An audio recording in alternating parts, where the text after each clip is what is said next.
Hello, it's me Simran and welcome to the Blitz News channel. Let's talk about this latest update.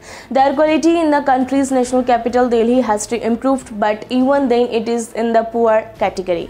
Meanwhile, Delhi Environment Minister Gopal Rai has announced that from November 27, electric and CNG vehicles will get entry, which are engaged as essential services. Apart from this, the entry of petrol and diesel vehicles will be banned till December 3. At the same time, in view of the improvement in pollution, the Delhi cabinet has now decided to reopen the school from November 29.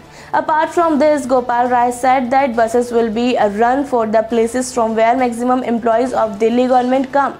He said that the government will also start shuttle bus service for its employees from Delhi Secretariat to ITO and Indraprastha metro stations. While the air quality has improved in the last 3 days, the AQI of the city is similar to the days before Diwali.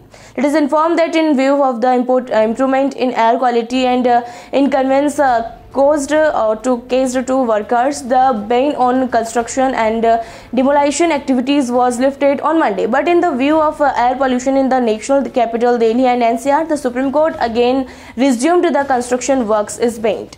The court has given exemption on electrical, carpentry, interior work and plumbing works. By the way, to deal with the problem of air pollution, the Supreme Court has already banned petrol vehicles older than 15 years and diesel vehicles older than 10 years in Delhi NCR.